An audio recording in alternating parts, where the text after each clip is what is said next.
สบายดีนะสบายดีลูกค้าหมดทุกคนนะมื้อนี้ก็สิมารีวิวเครื่อง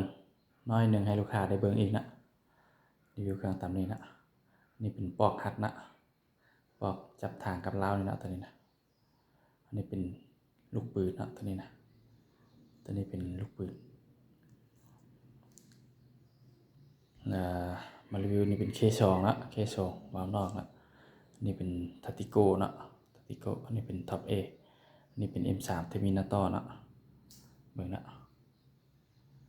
งามนะก็มาฮอดนะประกอบแล้วนี่แล้วก็มารีวิวให้ลูกค้าได้เบิ่งนะอันนี้เป็นแหวนหัดทางนะแหวนหัดทางกับเรานะอันนี้เป็นตัวจับเลเซอร์นะนี่นะเอาขาเลเซอร์มาจับใส่นะนี่นะลูกค้าบางคนบ่ฮู้ก็คิดว่าเฮ็ดมาอีหยังนะตัวนี้นะอันนี้ก็ตัวมัดเชือกนะใส่เปให้นะแหวนหัดทางนะตัวนี้นะแล้วอันนี้เป็นลูกนะลูกมอนสเตอร์นะตัวนี้นะมอนสเตอร์เป็นลูกหัวยาวนะตัวนี้รุ่นนี้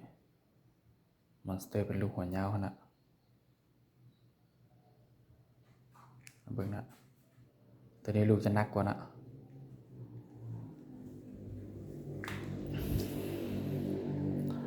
เบิ่งตัวนี้เป็น K2 K2 วาล์วปั๊บนอกนะตัวนี้นะราว TK ฮ่องกง50 เซนนะราวยาว50นะตัวนี้ทางอลูขนาด 0.42 ตัวนี้นะ 0.42 นะส่วนยิงเป็น K2 นะ K2 งานใส่งอนนะ K2 งานใส่งอน 100% นะตัวนี้เป็นทัติโก้นะทัติโก้ใส่งอนนะตัวนี้นะทัติโก้ใส่งอนนะทัติโก้ใส่งอนทางอลูนะทางอลูลาวทีเคฮ่องกงคือกันนะเราเป็นลาวทีเคฮ่องกงคือกันเบิ่งนะงามนะงามหลายพร้อมใส่งานเลยอันนี้ก็เป็นทับ A นะทับ A ตัวนี้ใส่ถังคาร์บอนนะขนาด 0.5 ทับ A 2025นะตัวนี้นะทับ A ปี 2025ถังเป็นถังคาร์บอนนะ 0.5 ลาวทีเคฮ่องกงตัวทีซีนี่ก็เป็น M3 นะ M3 เทอร์มินาตอร์นะตัวนี้นะ M3 เทอร์มินาตอร์นะปี2025คือกันนะตัวนี้นะครับปี2025คือกันถังคาร์บอนนะราวทีเค50 เซนคือกันนะเบิ่งนะว่าลูกค้าสนใจแบบใดนะกล้องหันขึ้นกับลูกค้านะมักแบบใดก็สิใช้แบบนั้นให้เนาะกล้องกันนะมักกล้อง Discovery บ่กล้อง BSA บ่เนาะก็สิไล่ตามราคาหันให้เนาะ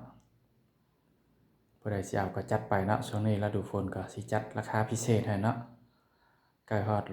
ข้าฤดูฝนแล้วนะลูกค้าผู้ใดเอาก็จัดราคาพิเศษให้เด้อราคาที่ว่าถูกใจลูกค้าเนาะลูกค้าคนใดสนใจก็ทักมาเนาะสิจัดราคาแบบโปรให้เลยเนาะราคาพิเศษให้เลยผู้ใดทักมาช่วงนี้เนาะผู้ใดอยากได้ราคาถูกก็ทักมาช่วงนี้เด้อ